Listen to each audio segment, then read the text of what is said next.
ఇలా fake videos వల్ల మన మైండ్లోని ఒక నరేటివ్ అనేది బిల్డ్ అయిపోద్ది. బిల్డ్ అయిపోయి ఏం చేస్తామంటే, ఓకే ఈ ముస్లిమే ఇంతే, ఈ ముస్లిమ్స్ అందరూ ఇంతే, ఈ క్రిస్టియన్స్ అందరూ ఇంతే, ఎక్కడైనా ఏదైనా ఇన్సిడెంట్ జరిగితే అక్కడ ముస్లిం ఎవరైనా ఉన్నారా వాళ్ళే చేసినట్టు, ఇంకా వేరే ఎవరు చెప్పినా వినడం ఉండదు. అక్కడ ముస్లిం ఉన్నాడంటే ముస్లిమే చేస్తాడు, అక్కడ క్రిస్టియన్ ఉన్నాడంటే క్రిస్టియనే చేస్తాడు. హిందూ ఎవరైనా చేశాడు అనుకుంటే ఎలాగంటదంటే ఈ నేరస్తుడు ఈ నేరం చేశాడు అన్నట్టు చూస్తారు, అంతే అయిపోద్ది. కానీ ముస్లిం ఎవరైనా చేస్తే ముస్లిమ్స్ అందరూ ఇంతేరా, వీళ్ళందరూ ఇలాగే చేస్తూ ఉంటారు అని చెప్పేసి ఒక నరేటివ్ అనేది మైండ్ లో ఫిక్స్ అయిపోద్ది. ఏంటి ఈ ఫేక్ వీడియోస్ వల్ల నిజంగా మనం ఆలోచన విధానం అనేది చేంజ్ అయిపోద్దా అని చెప్పేసి మీకు డౌట్ వస్తుంది కదా. డౌట్ వస్తుందంటే మంచిదే, డౌట్ రావాలి. సో ఫర్ ఎగ్జాంపుల్ నేను చూపిస్తాను. ఇక్కడ చూడండి, భీమవరంలోని ముత్యాలమ్మ గుడి దగ్గర ఒక వ్యక్తి అనుమానంగా తిరుగుతుంటే స్థానికులు అందరూ వచ్చేసి ఈ పేరేంటంటే చెప్పలేకపోతుంటే ఇంకా వాళ్ళు ఫిక్స్ అయిపోయారు, ఈ అమ్మాయి ఈడు ముస్లిమే, అక్కడ సికింద్రాబాద్లోని గుడి కూల్చారు కదా, ఇక్కడికి వచ్చేసారు వీళ్ళు ఒక టీం దిగిపోయింది, ఇక్కడ ఏంచి గుడిని కూల్చడానికి వీడు ఇక్కడ తిరుగుతున్నాడు అని చెప్పేసి చెప్పుకొని అందరూ కొట్టడం అనేది స్టార్ట్ చేశారు. వాడిని భయపెట్టడం అనేది స్టార్ట్ చేశారు. ఆ వ్యక్తి భయపడిపోయి జై శ్రీరామ్ జై శ్రీరామ్ జై శ్రీరామ్ అని చెప్పేసి ఆడడం అనేది మొదలెట్టేశారు. అక్కడ ఉన్న వాళ్ళు కూడా ఇంకా పౌరుషం వచ్చేసి, నేను చూసావా ముస్లిం చేత జై శ్రీరామ్ చెప్పేస్తున్నామని చెప్పేసి వాళ్ళు ఏదో సైకో లాగా ఫీల్ అయిపోయి జై శ్రీరామ్ చెప్పని చెప్పించడము, వాడిని కొట్టడము, మొత్తం అంతా ఈయన ఒక టెర్రరిస్ట్గా పెట్టేసి వీడి దగ్గర ఒక లిస్ట్ దొరికేసింది. సింహాచలం గుడి ఇంకా ఏవో గుళ్ళు పేర్లన్నీ దాంట్లో రాసున్నాయి. వీళ్ళు టీం అంతా దిగిపోయింది, గుడ్లని ఎరగొట్టడానికి వీళ్ళు ట్రై చేస్తున్నారని చెప్పేసి అక్కడ ఉన్న వాళ్ళందరూ ఏదో కనిపెట్టేసినట్టు ఇంకా వాట్సాప్ స్టేటస్లోని ఇన్స్టాగ్రామ్ రీల్స్లోని అన్నిట్లో పెట్టేసుకొని దానికి యూట్యూబ్ ఛానల్ సపోర్ట్లు తీసేసుకొని ఆ యూట్యూబ్ ఛానల్ చూడండి 11 గంటలు లైవ్ ప్లే చేశాడు దరిద్రుడికి. అమ్మ 11 గంటలు లైవ్ ప్లే చేసుకున్నాడు. ఇంకా హిందువులకి బొర్రలోకి ఎక్కిస్తూనే ఉన్నాడు వాడు వ్యూస్ కోసం. ఇతను చూడండి, అతను బీజేపీ వ్యక్తిని తీసుకుని వచ్చేసి ఇంటర్వ్యూలు అయిపోతున్నాయి. ఇవన్నీ జరిగిన తర్వాత పోలీసులు ఏం చెప్పారంటే, బాబు వాడు ముస్లిం వ్యక్తి కాదు, అతని పేరు దిలీప్, తూర్పుగోదావరి జిల్లా, అతను 3 సంవత్సరాల నుంచి పిచ్చి పెట్టి వాడు ఊర్లు పెట్టి తిరుగుతున్నాడు, చెత్తకొండల దగ్గర అన్ని దగ్గర తిరుగుతూ ఉంటాడు వాడు దిలీప్, వాడు ముస్లిం కాదు, మీ గుడిని కూల్చడానికి రాలేదని చెప్పేసి పోలీసులు చెప్తే అప్పుడు ఓహో అవునా అని చెప్పేసి సైలెంట్ అయిపోయారు. అంటే ఒకడు అనుమానంగా కనిపిస్తాడు, ముస్లిం అయిపోతాడు, వాడు గుడిని కూల్చడానికి వచ్చాడని చెప్పేసి ఫిక్స్ అయిపోయి వాడిని కొట్టేయడము. ఈ నరేటివ్ అంతా ఎక్కడి నుంచి వస్తుంది? సోషల్ మీడియా నుంచి, పొలిటికల్ లీడర్స్ నుంచి, ఈ ఇన్ఫ్లుయెన్సర్ స్పీచ్ల దగ్గర నుంచి, వీటి దగ్గర నుంచి ఇవన్నీ మైండ్లో ఎక్కుతున్నాయి. ఇలాగ ఫేక్ వీడియోస్ స్ప్రెడ్ చేయడం వల్ల అంతెందుకు మొన్న హర్యానాలోని మీకు గుర్తుంది కదా, హర్యానాలో ఏమైంది, ఆర్యన్ మిశ్రా అనే అబ్బాయిని కారులోని ఆవు మాంసం తీసుకుని వెళ్తున్నారన్న డౌట్తోని గోరక్షక్ అనే పేరుతో ఉన్న సంస్థ వాళ్ళు ఏం చేశారంటే దగ్గర 10 కిలోమీటర్ల దాకా వాడిని చేసి వెళ్ళి గంతున వాడిని షూట్ చేసి చంపేశారు. పోలీస్ ఇన్వెస్టిగేషన్లో వాళ్ళని అడిగితే వాళ్ళు చేంజ్ చెప్పారు తెలుసా, అది అంటే షాక్ అయిపోతారు. ఆ అబ్బాయి ముస్లిం అనుకున్నామండి, ముస్లిం అనుకొని చంపేశాము, అక్కడ బండిలోని ఏదైనా గోమాంసం తీసుకుని వెళ్తున్నాడేమో ఆ ముస్లిం అబ్బాయి అనుకొని చంపేశామండి, హిందూ అని మాకు తెలియదు, లేకపోతే చంపకపోదుము అంట. आप देखते हो गौ लेके जा रहे हैं, आप प्रशासन का मदद कीजिए, पुलिस से वो लीजिए प्रोटेक्शन कि भाई लेके जा रहे हैं गौ, ये थोड़ी गोली मारने का थाल्टी मेरी गोली मार दो। औलाद सबकी प्यारी है जी, खून सबका लाल है, यहाँ आके हम तुम हिंदू मुस्लिम बन गए हैं, खून सबका लाल ही है। ये कहे मुस्लिम है ये हिंदू, जो अनाज मैं खाता हूँ वही अनाज मुसलमान खाते हैं, वही सिख खाते हैं, वही कसाई का सब खाते हैं, सिर्फ उनका नाम अलग अलग होगा। भाई वो मांस काट के बेचते हैं, हम काटते नहीं हैं। जिसका जो धर्म हो करेगा, लेकिन ये अथॉरिटी नहीं। వాళ్ళ నాన్న ఇంటర్వ్యూస్ చెప్తున్నారు, ముస్లిం అయితేనే అంటే గోమాంసం తీసుకుని వెళ్తున్నాడు, ఓకే పట్టుకోవాలి, పోలీసులకు అప్ చెప్పాలి, లేకపోతే కొట్టాలి. ముస్లిం అని డౌట్ వచ్చి చంపడం ఏంటి అని చెప్పేసి అడుగుతున్నారు. ఇక్కడ ఏంటంటే ఒక హేట్ ఏదైతే నువ్వు స్ప్రెడ్ చేస్తున్నావో ఆ హేట్ అనేది మొత్తం స్ప్రెడ్ అయ్యి నీ ఇల్లు తగలబడేంత వరకు నీకు అర్థం అవ్వదు. అక్కడ సిచ్యువేషన్ అదే. అక్కడ వాళ్ళు ఏదైతే హేట్ అనేది స్ప్రెడ్ చేసుకుని ఉన్నారో, ఆల్రెడీ అతను ముస్లిమ్స్ని కూడా చంపాడంట గోమాంసం తింటున్నారని చెప్పేసి. ఆ కేసుల నుంచి బయటకు వస్తాడు. ఇక్కడ నువ్వు ఏదైతే హేట్ స్ప్రెడ్ చేస్తూ తిరుగుతున్నావో లాస్ట్కి తిరిగి మన ఇంటికే వస్తుంది అని చెప్పేసి మనం ఎందుకు చూసుకోలేకపోతున్నాం? అక్కడ అదే జరిగింది. మరి చూడండి ఎంత బాధపడుతున్నారో వాళ్ళ ఫ్యామిలీ మెంబర్స్. ఇది ఒక్కటే అనుకుంటున్నారా? ఇదొక్కటే కాదు, అది పాలకాడులోని సాధువుల్ని చంపారు చూసారా? 2 సాధువుల్ని రాత్రిపూట వెళ్తుంటే దారి తెలియట్లేదని చెప్పేసి ఆపి ఎవరిని అడిగితే వాళ్ళని పట్టుకొని ఊరు మొత్తం అంతా పుట్టి వాళ్ళని చంపేశారు. ఎందుకులా చంపారు అంటే అక్కడ ఏదో ఒకటి ముస్లిం యాంగిల్ ఉంటుంది అని చెప్పేసి ఆ రోజంతా ముస్లింలే చంపారు అని చెప్పేసి ప్రచారం చేశారు ఈ న్యూస్ని. తర్వాత పోలీసులు ఏమని చెప్పారు, ఈ ముస్లింలు కాదండి, ఇక్కడ ఏంచి ఒక న్యూస్ అనేది వైరల్ అయింది, కిడ్నాప్ చేయడానికి కొన్ని గ్యాంగులు తిరుగుతున్నాయి, ఆ గ్యాంగ్లు ఏంచి ఇలా సాధువులు గెటప్లో వచ్చి పిల్లల్ని ఎత్తుకొని వెళ్ళిపోతున్నారు అని చెప్పేసి ఒక న్యూస్ అనేది వైరల్ అయింది. దానివల్ల ఊర్లో వాళ్ళంతా వీళ్ళు పిల్లల్ని పట్టుకొని పోవడానికి వచ్చారని చెప్పుకొని ఆ భావంతో వీళ్ళని కొట్టి చంపిస్తారని చెప్పేసి పోలీసులు చెప్పడం అనేది జరిగింది. ప్లస్ ఆ ఎఫ్ఐఆర్లో ఏదైతే మెన్షన్ చేశారో పేర్లు 100 మందికి పైగా పేర్లు ఉన్నాయో వాటిల్లోని ఒక్క ముస్లిం కూడా లేకపోవడం వల్ల ముస్లింలు సేఫ్గా ఉన్నారు. లేకపోతే ముస్లిమ్సే చంపారు. ఆ ఒక్క ఎఫ్ఐఆర్లో ఒక్కడున్నా సరే ముస్లిమ్సే చంపారు, ముస్లిమే చంపించారు, ముస్లిమే వీళ్ళు మోటివేట్ చేశారు అని చెప్పేసి వచ్చేసేది. ఇక్కడ ముస్లింలు దొరకలేదు కదా, ఇంకా ఎలాగ ఏం చేయాలి అని చెప్పేసి ట్రై చేస్తుంటే అక్కడ క్రిస్టియన్ యాంగిల్ ఏదో ఉందా అని చెప్పేసి చూస్తే క్రిస్టియన్ యాంగిల్ ఉంది. క్రిస్టియన్ యాంగిల్ ఎలాగా, వీళ్ళకి ఆదివాసులు కదా, వీళ్ళకి ఏంచి వీక్లీ ఒకసారి ఈ సంస్థ నుంచి వచ్చి ఏం చేస్తారంటే ఇలాగ ఉండాలి, మీరు ఇలా బతకాలి, ఇలా చేయాలి, ఈ పనులు ఇలా చేయండి, ఆ పనులు అలా చేయండి అని చెప్పేసి వాళ్ళకి అవేర్నెస్ అనేది ఇస్తారంట. క్రిస్టియన్ మిషనరీలు హస్తం ఉంది దీంట్లోని, దానివల్ల వీళ్ళు ఇలా చేశారని చెప్పేసి వాళ్ళ మీద తోసి ఇంకా అది వైరల్ చేయడం అనేది స్టార్ట్ చేశారు. ఇక్కడ దొరికితే ముస్లిము, లేకపోతే క్రిస్టియను, లేకపోతే వేరే పార్టీని ఎవరినైనా పట్టేసి ఓకే ఈ పార్టీ ఉంది కాబట్టి హిందూ వ్యతిరేక పార్టీ కాబట్టి ఇలా జరుగుతుంది అని చెప్పేసి ఏదో ఒకలాగా పక్క దాని మీద తోసి ఒక నరేటివ్ అనేది బిల్డ్ చేసి హేట్ అనేది బిల్డ్ చేయాలి.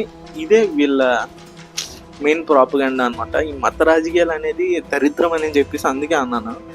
ఇక్కడ ఎలాగైనా సరే ఒక మతాన్ని రెచ్చగొట్టిన వాళ్ళు రెచ్చిపోవాలి, లేకపోతే వాళ్ళకి ఏదో ప్రమాదం ఉంది వాళ్ళని భయపెట్టి ఆ ఓట్లు అనేవి మనం గుంజుకోవాలి. ఇదే మత రాజకీయాలు అనేవి చేస్తాయి.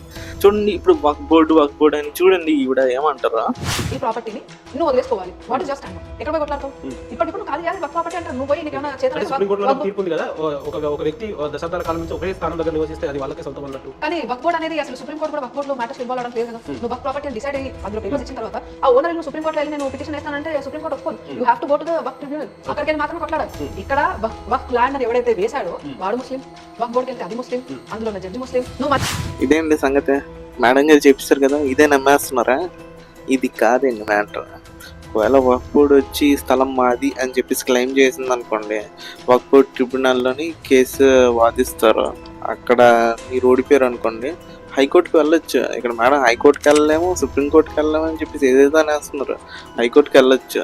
ఆర్టికల్ 226 ప్రకారం హైకోర్టులోకి వెళ్ళి మీరు కేసు అనేది వాదించవచ్చు. అక్కడ కూడా ఓడిపోయారు అనుకోండి, అప్పుడు డైరెక్ట్గా సుప్రీంకోర్టుకి వెళ్ళిపోవచ్చు. ఆర్టికల్ 136 ప్రకారం సుప్రీంకోర్టుకి వెళ్ళిపోయి అక్కడ కూడా కేసు వాదించుకోవచ్చు అనమాట. ఇక్కడ కూడా సుప్రీంకోర్టులో కూడా మీరు కేసు ఓడిపోయారు అనుకోండి, మళ్ళీ మీరు రివ్యూ పిటిషన్ అనేది పెట్టేసుకోవచ్చు. ఇప్పుడు వక్ఫ్ బోర్డు మీద మీరు కేసు వేసేయాలనుకోండి, వాళ్ళ మీద కూడా కేసు వేసేయచ్చు. మీరు ప్రివెన్షన్ ఆఫ్ కరప్షన్ యాక్ట్ కింద దాంట్లో వాళ్ళ మీద కూడా కేసు అనేది మీరు వేసేయచ్చు. ఇప్పుడు చూడండి, వక్ఫ్ బోర్డు మీకు కరెక్ట్గా ఇన్ఫర్మేషన్ ఏం చెప్పట్లేదు, ఇది మాది అని చెప్పేసి ఊరుకుంది, మీకు ఎటువంటి డాక్యుమెంట్స్ చూపించట్లేదు, ఏం చూపించట్లేదు అనుకోండి, రైట్ టు ఇన్ఫర్మేషన్ యాక్ట్ కింద మీరు కేసు అనేది వేసేయచ్చు. ఒకవేళ మీ దగ్గర డాక్యుమెంట్స్ అన్ని బాగుండి కేసు గెలిస్తారు అనుకోండి, నా మీద కేసు వేస్తావు దొంగ కేసు అని చెప్పేసి మళ్ళీ వక్ఫ్ బోర్డు మీద మీరు కేసు వేసేయచ్చు. మన కాన్స్టిట్యూషన్లోని మనకి అన్ని రైట్స్ అనేవి ఇచ్చేయండి. కాకపోతే ఈ పొలిటీషియన్స్ ఏం చేస్తారంటే ఉన్నదానివి లేని దాన్ని కలిపి చెప్పేసి మనలో టెన్షన్ అనేది పుట్టించేస్తారు. ఇక్కడ వక్ఫ్ బోర్డ్ని ఒక టెర్రరిస్ట్ ఆర్గనైజేషన్ లా మీకు చూపించాలి. ఏంటి, ల్యాండ్ జిహాద్ చేస్తున్నారు, మొత్తం ల్యాండ్ అంతా దొక్కుతున్నారు. వక్ఫ్ బోర్డ్ ఒకసారి క్లెయిమ్ చేస్తే ఆ ల్యాండ్ మీద ఇంకా హక్కు అనేది ఎవరికి ఉండదు, తర్వాత కోర్టు సుప్రీంకోర్టు కూడా ఏమీ చేయలేదు వక్ఫ్ బోర్డ్ని అని చెప్పేసి ఒక ఫేక్ ప్రాపగండాని స్ప్రెడ్ చేస్తారు.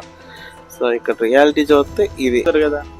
ఇప్పుడు హైకోర్టుకి వెళ్ళొచ్చు, సుప్రీంకోర్టులకే వెళ్ళొచ్చు, కానీ ఇక్కడ ఏంటి వీళ్ళు చెప్పడం, అమ్మో వక్ఫ్ బోర్డు ఆక్రమించేస్తే మనం ట్రిబ్యునల్లోనే చూడాలి, లేకపోతే మనం ఆస్తులు వదులుకోవాలి. అటు హైకోర్టుకి వెళ్ళాము, సుప్రీంకోర్టుకి వెళ్ళాము, మన ఆస్తి అంతా ఇంకా వదిలేసినట్టే అని చెప్పేసి హిందువులకి ఇలాగ అన్యాయం జరుగుతుంది, వక్ఫ్ బోర్డు ల్యాండ్ జిహాద్ చేస్తుంది అని చెప్పేసి ఇలాగా ప్రజల్లోకి వదిలేస్తూ ఉంటారు అనమాట. వదిలేస్తే ఓ నిజమే కదా, ఇలాగే జరుగుతుంది కదా అని చెప్పేసి ఫీల్ అయిపోవాలి లోపల లోపల.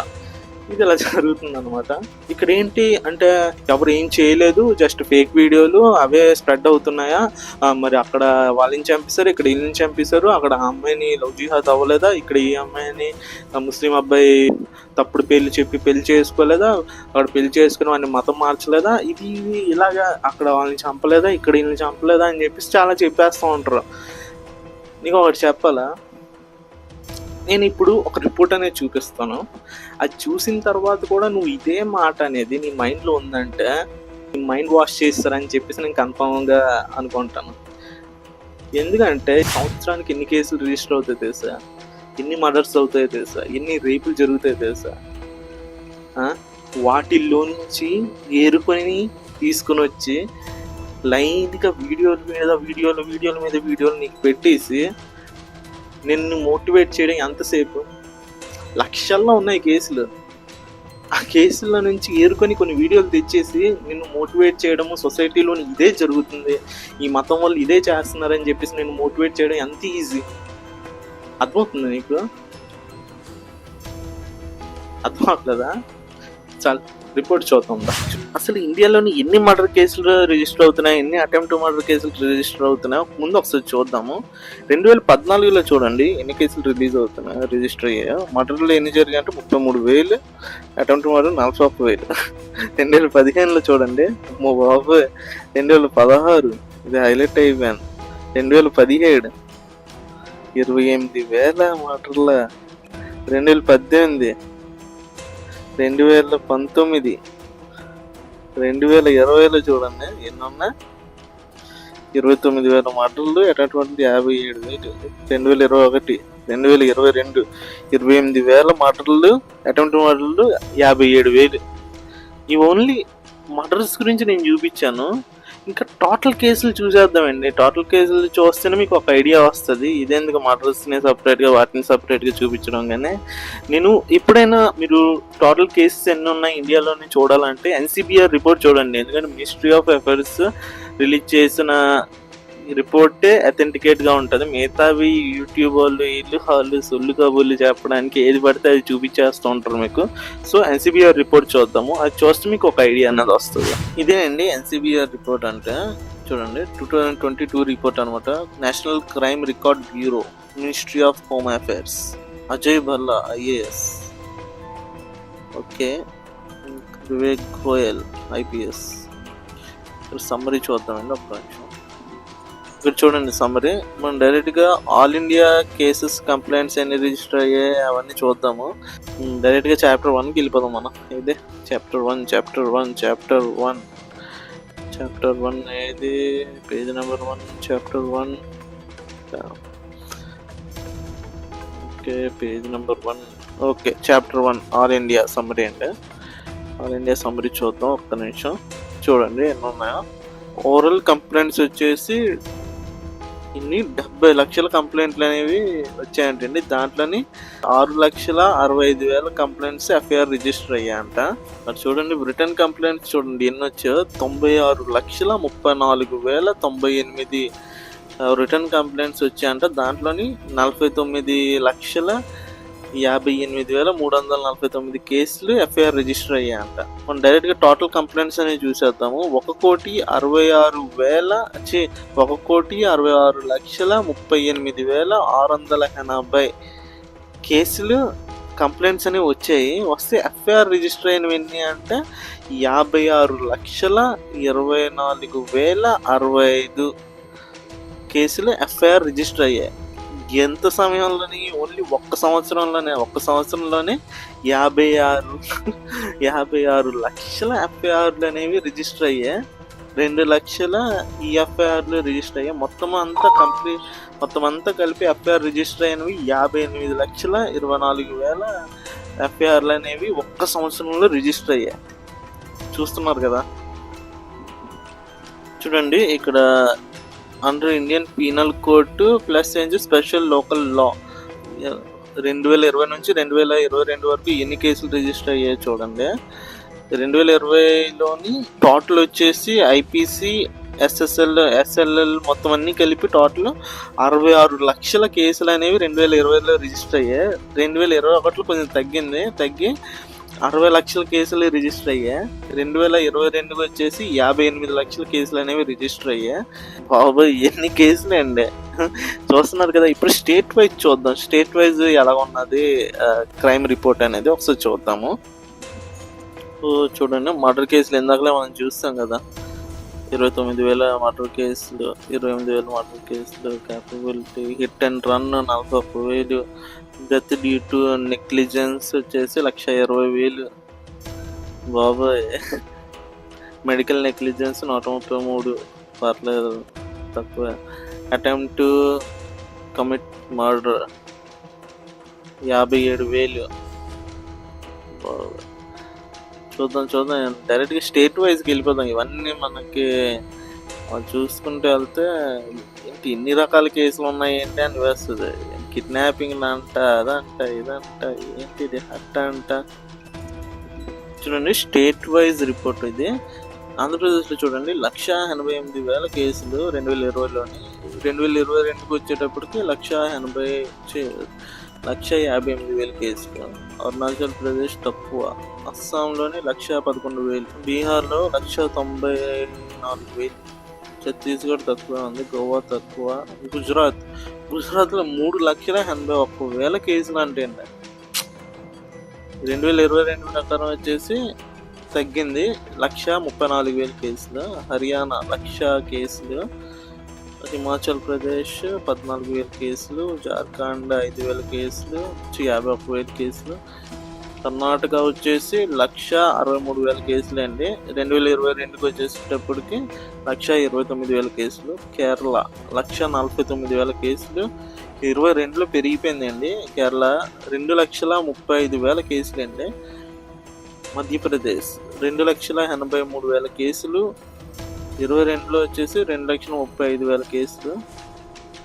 మణిపూర్ తగ్గింది. మేఘాలయ, ఒడిస్సాలో చూడండి 1,00,000 కేసులు ఉన్నాయి. 2022కి వచ్చేసి 1,43,000 కేసులు. రాజస్థాన్ 1,93,000 కేసులు. 2022కి వచ్చేసి 2,36,000 కేసులు. సిక్కిం తక్కువే. తమిళనాడు 8,91,000 కేసులు అంటే 2020లోనే. ఇప్పుడు 2022 ప్రకారం వచ్చేసి తగ్గాయి, 1,93,000 కేసులు. తెలంగాణ 1,35,000 కేసులు. ఇప్పుడు వచ్చి 2022లో వచ్చేసి 1,51,000 కేసులు. త్రిపుర తగ్గింది. ఉత్తరప్రదేశ్ 3,55,000 కేసులు. 2022లో కూడా తగ్గలేదు, పెరిగాయి, 4,00,000 కేసులు అంట. ఉత్తరాఖండ్ తక్కువ, 13,000 కేసులు. వెస్ట్ బెంగాల్ 1,58,000 కేసులు. 2022లో 1,56,000 కేసులు అండి. ఇదే అండి స్టేట్ వైజ్ క్రిమినల్ కేసుల లిస్ట్ అన్నమాట. ఇదే చూసారు కదా రిపోర్ట్, ఇన్ని కేసులు అండి. ఓరి బాబు, కేసులు చూసిన తర్వాత కూడా మీకు ఒకే మతానికి చెందిన వాళ్ళు ఈ నేరాలన్నీ చేస్తున్నారని చెప్పేసి మీకు అనిపిస్తుందా? అనిపించట్లేదు కదా.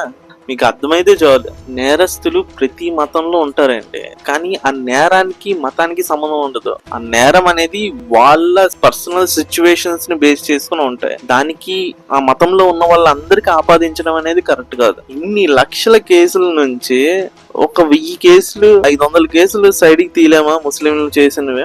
ఆ కేసుల్ని సైడ్కి తీసి ఆ వీడియోస్ ని వైరల్ చేయడం ద్వారా ఆ 500 కేసులు నీకు చూపిస్తూ రీల్స్ రూపంలోని, వీడియోస్ రూపంలోని నీ బుర్రలోకి ఎక్కిస్తూ అంటే నీకు ఎలాగ ఉంటుంది? అవును, సొసైటీలో ఇదే జరుగుతుంది, ఈ మతం వాళ్ళు ఇంతే, ఈ క్రిస్టియన్లు ఇంతే, ఈ ముస్లింలు ఇంతే అని చెప్పేసి నీకు మైండ్ చేంజ్ అవ్వదా? ఇదే జరుగుతుంది సొసైటీలోని, ఇది జరుగుతుంది. అది జరగట్లే, నీ బ్రెయిన్ ని వాష్ చేస్తున్నారా? అక్కడ ఇది జరుగుతుంది, మొత్తం దేశమంతా ఇదే జరుగుతుంది, ముస్లింలే నేరస్తులు, క్రిస్టియన్లే నేరస్తులు అని చెప్పేసి నీ మైండ్లోకి ఎక్కిస్తున్నారు.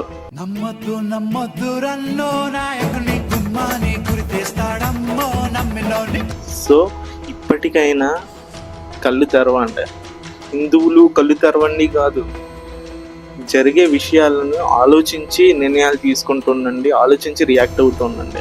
సోషల్ మీడియాలోని వేల ఛానళ్ళు ఉన్నాయండి, వ్యూస్ గురించి ఫేక్ మాటలతోని రెచ్చగొట్టి వ్యూస్ సంపాదించడానికి, డబ్బు సంపాదించడానికి, ఓట్లు సంపాదించడానికి బోల్డ్ ఛానళ్ళు ఉన్నాయి.